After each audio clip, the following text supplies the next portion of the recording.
सीतारामचंद्राभ्याम नमः। श्रीमद् वाल्मीकि रामायण महात्म्य, तीसरा अध्याय। माघ मास में रामायण श्रवण का फल। राजा सुमति और सत्यवती के पूर्व जन्म का इतिहास। सनत कुमार ने कहा, ब्रह्मर्षि नारद जी, आपने यह अद्भुत इतिहास सुनाया है, अब रामायण के महात्म्य का पुनः विस्तार पूर्वक वर्णन कीजिए। आपने कार्तिक मास में रामायण के श्रवण की महिमा बताई, अब कृपा पूर्वक दूसरे मास का महात्म्य बताइए। मुने, आपके वचनामृत से किसको संतोष नहीं होगा। नारद जी ने कहा, महात्माओं, आप सब लोग निश्चय ही बड़े भाग्यशाली और कृतकृत्य हैं, इसमें संशय नहीं है, क्योंकि आप भक्ति भाव से भगवान श्री राम की महिमा सुनने के लिए उद्धत हुए हैं। ब्रह्मवादी मुनियों ने भगवान श्री राम के महात्म्य का श्रवण पुण्यात्मा पुरुषों के लिए दुर्लभ बताया है। महर्षियों, अब आप लोग एक विचित्र पुरातन इतिहास सुनिए, जो समस्त पापों का निवारण और संपूर्ण रोगों का विनाश करने वाला है। पूर्व काल की बात है, द्वापर में सुमति नाम से प्रसिद्ध एक राजा हो गए हैं।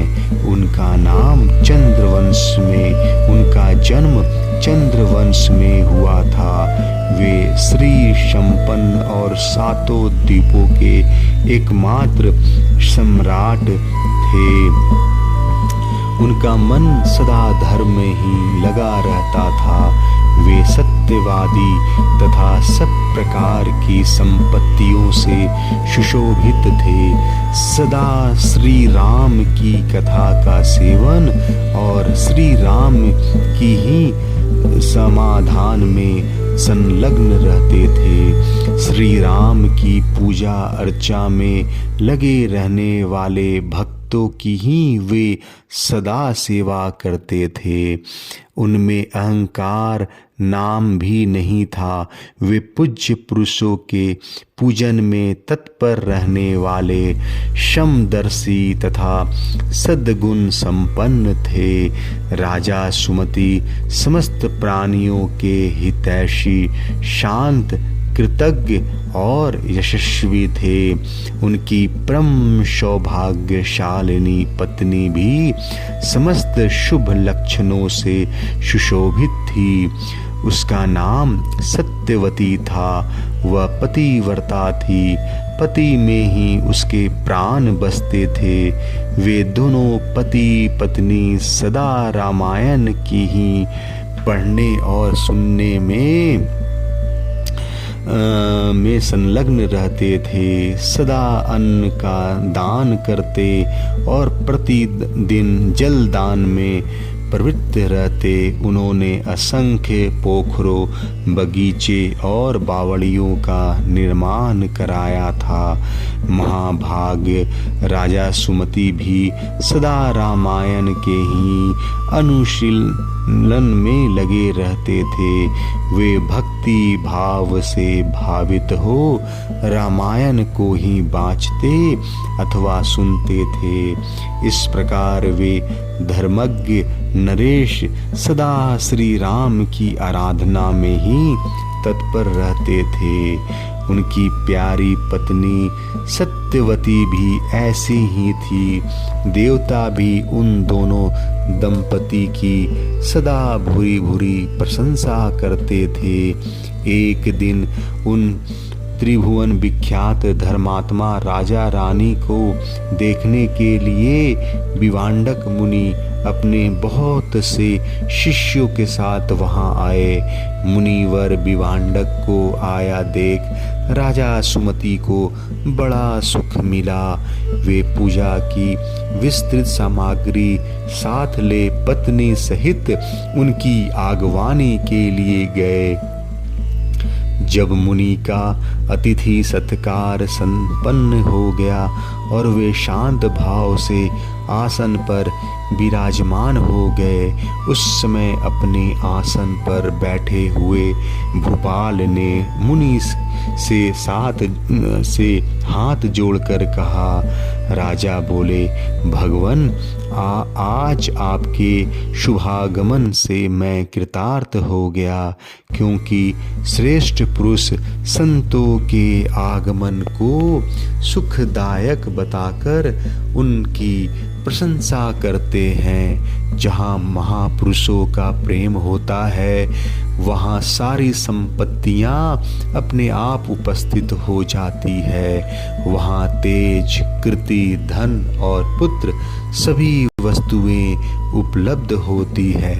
ऐसे विद्वान पुरुषों का कथन है। मुने प्रभु, जहाँ संत महात्मा बड़ी भारी कृपा करते हैं, वहाँ प्रतिदिन कल्याणमय साधनों की वृद्धि होती है। ब्राह्मण जो आपने मस्तक पर ब्राह्मणों का चरणोदक धारण करते हैं, उन पुण्यात्मा पुरुष ने सब तीर्थों में स्नान कर लिया है, इसमें संशय नहीं है। शांत स्वरूप महर्षि, मेरे पुत्र, पत्नी तथा सारी संपत्ति आपके चरणों में समर्पित है। आज्ञा दीजिए, हम आपकी क्या सेवा करें। ऐसी बातें कहते हुए राजा सुमति की ओर देखकर मुनीश्वर विभांडक बड़े प्रसन्न हुए। उन्होंने अपने हाथ से राजा का स्पर्श करते हुए कहा। ऋषि बोले, राजन, तुमने जो कुछ कहा है वह सब तुम्हारे कुल के अनुरूप है। जो इस प्रकार विनय से झुक जाते हैं, वे सब लोग परम कल्याण के भागी होते हैं। भूपाल, तुम सन्मार्ग पर चलने वाले हो, मैं तुम पर बहुत प्रसन्न हूँ। महाभाग तुम्हारा कल्याण हो। मैं तुमसे जो कुछ पूछता हूँ उसे बताओ। यद्यपि भगवान श्री हरि को संतुष्ट करने वाले बहुत से पुराण भी थे जिनका तुम पाठ कर सकते थे, तथापि इस माघ मास में सब प्रकार से प्रयत्नशील होकर तुम जो रामायण के ही पारायण में लगे हुए हो, तथा तुम्हारी यह साध्वी पत्नी भी सदा जो श्री राम की ही आराधना में रत रहती है, इसका क्या कारण है? यह वृतांत यथावत रूप से मुझे बताओ। राजा ने कहा, भगवान सुनिए, आप जो कुछ पूछते हैं वह सब मैं बता रहा हूँ। मुने, हम दोनों का चरित्र संपूर्ण जगत के लिए आश्चर्यजनक है। साधु शिरोमणे, पूर्व जन्म में मैं मालती नामक शूद्र था, सदा कुमार्ग पर ही चलता और सब लोगों के अहित साधन में ही संलग्न रहता था। दूसरों की चुगली खाने वाला, धर्मद्रोही, देवता संबंधी, द्रव्य का अपहरण करने वाला तथा महापातकियों के संसर्ग में रहने वाला था। मैं देव संपत्ति से ही जीविका चलाता था। गो हत्या, ब्राह्मण हत्या और चोरी करना यही अपना धंधा था। मैं सदा दूसरे प्राणियों की ही हिंसा में लगा रहता था। प्रतिदिन दूसरों से कठोर बातें बोलता, पाप करता और वेश्याओं में आसक्त रहता था। इस प्रकार कुछ काल तक घर में रहा, फिर बड़े लोगों की आज्ञा का उल्लंघन करने के कारण मेरे सभी भाई बंदियों ने मुझे त्याग दिया और मैं दुखी होकर वन में चला गया। वहाँ प्रतिदिन मृगों का मांस खाकर रहता था और कांटे आदि बिछाकर लोगों को आने जाने का मार्ग अवरुद्ध कर देता। इस तरह अकेला बहुत दुख भोगता हुआ मैं उस निर्जन वन में रहने लगा। एक दिन की बात है, मैं भूखा प्यासा थका मांदा निंद्रा से झूमता हुआ एक निर्जन वन में आया। वहाँ दैव योग से वशिष्ठ जी के आश्रम पर मेरी दृष्टि पड़ी। उस आश्रम के निकट एक विशाल सरोवर था जिसमें हंस और कारंडव आदि जल पक्षी छा रहे थे। मुनीश्वर वह सरोवर चारों ओर से वन्य पुष्प समूहों द्वारा आच्छादित था। वहां जाकर मैंने पानी पिया और उसके तट पर बैठकर अपनी थकावट दूर की। फिर कुछ वृक्षों की जड़ें उखाड़कर उनके द्वारा अपनी भूख बुझाई। वशिष्ठ जी के उस आश्रम के पास ही मैं निवास करने लगा। टूटी फूटी स्फटिक शिलाओं को जोड़कर मैंने वहां दीवारें खड़ी की। फिर पत्तों, तिनकों और काष्ठों द्वारा एक सुंदर घर बना लिया। उसी घर में रहकर मैं व्याधों की वृत्ति की आश्रय ले नाना प्रकार के मृगों को मारकर उन्हीं के द्वारा 20 वर्ष तक अपनी जीविका चलाता रहा। तदंतर मेरी ये साध्वी पत्नी वहाँ मेरे पास आई। पूर्व जन्म में इसका नाम काली था। काली निषाद कुल की कन्या थी और विंध्य प्रदेश में उत्पन्न हुई थी। उसके भाई बंधुओं ने उसे त्याग दिया था। वह दुख से पीड़ित थी। उसका शरीर वृद्ध हो गया था। ब्राह्मण वह भूख प्यास से स्थिर हो गई थी और इस सोच में पड़ी थी कि भोजन का कार्य कैसे चलेगा। दैव योग से घूमती घामती वह उसी निर्जन वन में आ पहुंची जिसमें मैं रहता था। गर्मी का महीना था। बाहर इसे धूप सता रही थी और भीतर मानसिक संताप अत्यंत पीड़ा दे रहा था।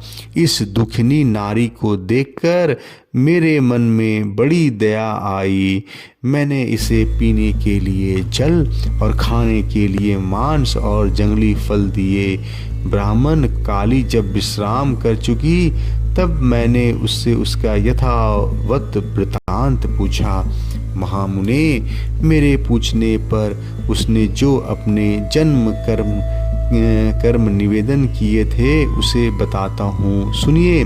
उसका नाम काली था और वह निषाद कुल की कन्या थी। विद्वान उसके पिता का नाम दाम्भिक था। वह उसी की पुत्री थी और विंध्य पर्वत पर निवास करती थी। सदा दूसरों का धन चुराना और चुगली खाना ही उसका काम था। एक दिन उसने अपने पति की हत्या कर डाली, इसलिए भाई बंधु ने उसे घर से निकाल दिया।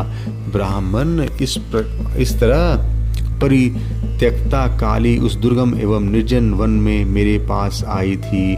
उसने अपनी सारी करतूतें मुझे इसी रूप में बताई थी। मुने, तब वशिष्ठ जी के उस पवित्र आश्रम के निकट मैं और काली दोनों पति पत्नी का संबंध स्वीकार करने और तथा मांसाहार से ही जीवन निर्वाह करने लगे। एक दिन हम दोनों जीविका के निमित्त कुछ उद्यम करने के लिए वहाँ वशिष्ठ जी के आश्रम पर गए। महात्मन, वहाँ देवर्षियों का समाज जुटा हुआ था। वहीं देखकर हम लोग उधर गए थे। वहाँ माघ मास में प्रतिदिन ब्राह्मण लोग रामायण का पाठ करते दिखाई देते थे। उस समय हम लोग निराहार थे और पुरुषार्थ करने में समर्थ होकर भी भूख प्यास से कष्ट पा रहे थे। अतः बिना इच्छा के ही वशिष्ठ जी के आश्रम पे चले गए थे। फिर लगातार 9 दिन तक भक्ति पूर्वक रामायण की कथा सुनने के लिए हम दोनों वहां जाते रहे। मुने, उस समय हम दोनों की मृत्यु हो गई। हमारे उस कर्म से भगवान मधुसूदन का मन प्रसन्न हो गया था, अतः उन्होंने हमें ले आने के लिए दूत भेजे। वे दूत हम दोनों को विमान में बैठाकर भगवान के परम पद उत्तम धाम को ले गए। हम दोनों देवाधिदेव चक्रपाणि के निकट जा पहुँचे। वहाँ हमने जितने समय तक बड़े बड़े भोग भोगे थे वह बता रहे हैं, सुनिए। कोटि सहस्त्र और कोटि शत युगों तक श्री राम धाम में निवास करके हम लोग ब्रह्मलोक में आए। वहाँ भी उतने ही समय तक रहकर हम इंद्रलोक में आ गए। मुनि श्रेष्ठ, इंद्रलोक में भी उतने ही काल तक परम उत्तम भोग भोगने के पश्चात हम क्रमशः इस पृथ्वी पर आए। यहाँ भी रामायण के प्रसाद से हमें अतुल संपत्ति प्राप्त हुई है। मुने, अनिच्छा से रामायण का श्रवण करने पर भी हमें ऐसा फल प्राप्त हुआ है। अमृतमय कथा सुनी जाए तो वह जन्म, जरा और मृत्यु का नाश करने वाली होती है। विप्रवर, सुनिए, विवश होकर भी जो कर्म किया जाता है वह रामायण के प्रसाद से परम महान फल प्रदान करता है। नारद जी कहते हैं, यह सब सुनकर मुनीश्वर विभांडक राजा सुमति का अभिनंदन करके अपने तपोवन को चले गए। विप्रवरो, अतः आप लोग देवादिदेव चक्रपाणि भगवान श्री हरि की कथा सुनिए। रामायण कथा कामधेनु के समान अभिष्ट फल देने वाली बताई गई है। माघ मास के शुक्ल पक्ष में प्रयत्न पूर्वक रामायण की नवाह कथा सुननी चाहिए। यह संपूर्ण धर्मों का फल प्रदान करने वाली है। यह पवित्र आख्यान समस्त पापों का नाश करने वाला है। जो इसे वाचता अथवा सुनता है वह भगवान श्री राम का भक्त होता है। जय श्री राम। तीसरा अध्याय समाप्त।